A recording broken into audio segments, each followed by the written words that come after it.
The TTC has been working around the clock to try and get all of its 150-plus articulated buses back on the road this morning for the commute. And some good news, they have managed to fix some of them, and they're back into revenue service this morning. That's right. So originally, the 60-foot vehicles parked because of full throttle safety issue. So again, as Kev mentioned, some of them are starting to roll out, but it's going to be slow, this rollout. So the problem discovered during routine maintenance yesterday afternoon. Driver experiencing unexpected acceleration. Same thing happened to another operator at Malvern Garage. The good news is in both cases, no customers were on board. No one was injured. All of these 60-foot buses were then pulled from the road for repairs. Now, the bus manufacturer doing a software fix on them until all the work wraps up. A few of the regular 40-foot buses, they're going to be taken from their routes to replace the articulated buses. Of course, the regular buses have a smaller capacity, room for about 50 passengers versus 77 that fit on those articulated bendy accordion buses. So here are the routes that are affected this morning. So I would advise you, if this is your route, to head out a little bit earlier because there may be a crowd at the bus stop. The number 7 Bathurst, the 29 Dufferin, the 36 Finch West, 85 Shepherd East, 53 Steeles Express, and 41 Keel.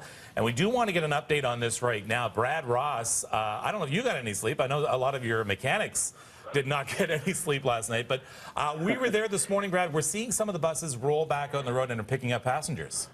Yes. Good morning, Kevin. The Nova technicians, as well as our own folks, worked very, very hard overnight to get as many buses done as possible. I'm just waiting for an update now to see what that looks like. How many were we able to get updated, and how many are we still waiting on?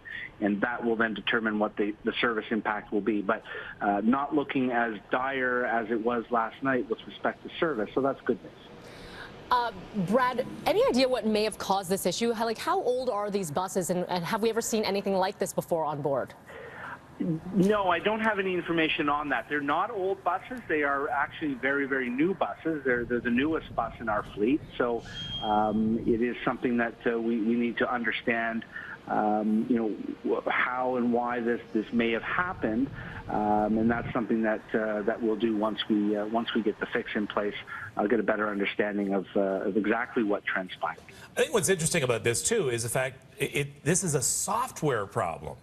It's a software fix. Whether or not it was a software problem is something that I'm not 100% on. Certainly, the software will fix whatever was causing this unexpected acceleration. Whether or not it was a software-related problem from the outset, I don't know. Certainly, as we all know, buses, automobiles, virtually every sort of motor vehicle today is, for all intents and purposes, a computer in many respects. Now, we have some viz just into the newsroom right now. I think on the Dufferin route, passengers are starting to be picked up now. In fact, here's the first articulated bus that they've been working on all night. So, Brad, just pass on to your mechanics and to Nova folks. A great job, because I know they're not going to get any sleep. And, in fact, they're still working on them right now. So we can confirm for you right now that they are back into revenue service. Absolutely. Thank you, Kevin. I mean, this is all about ensuring that the fleet is safe and that it's safe for our passengers and our employees, of course, but also motorists and pedestrians and everybody else we share the road with. All right. Thank you, sir. Thank you. All right. Bye-bye. Brad Ross. It's good news. It's really good news. Yeah. All right. In other news this morning, the provincial government offering up some goodies in its latest budget, especially for young people here in Ontario. But do the numbers add up? 680's Richard Southern breaks down the spending plan for us. Richard? Certainly the big standout thing in the provincial budget is the fact that those 24 years of age and under won't have to pay for any prescription medications. All medications, at least some 4,000 of them, will be covered.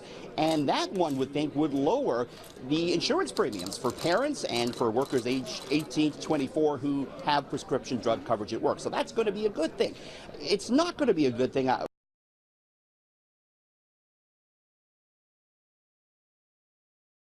and under. There's a lot in this budget for younger workers, many of which we know are in a precarious work environment. Those who have got an OSAP loan will not need to pay it back now until they make at least $35,000 a year or more in salary, so that's a significant point.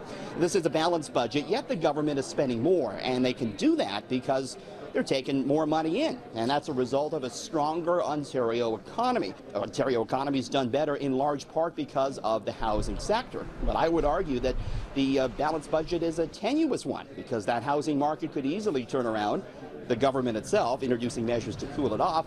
There's also the Trump effect. He could put in place a trade tariff on, say, the auto sector, which would certainly change the story for the Ontario economy. In the budget lockup, Richard Southern, City News.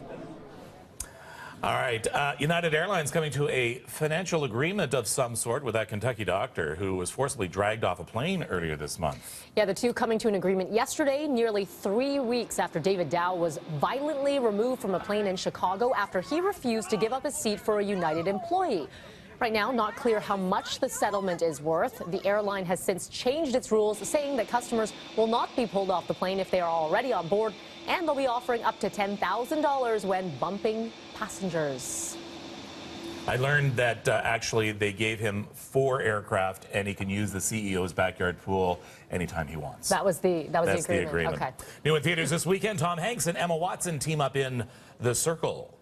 Valued part of The Circle. We care about everybody you care about. May's only been with us for a few months, but she has made quite an impression.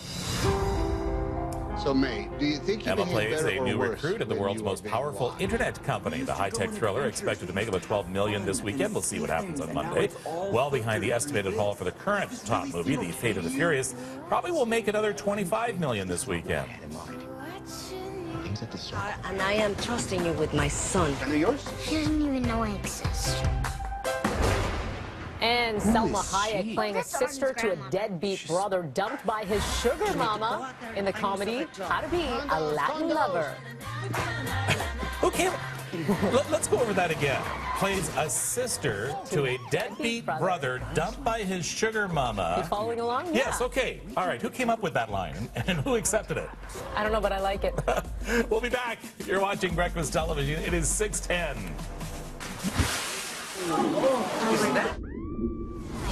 I never used those words exactly. Sure you did. I read it all the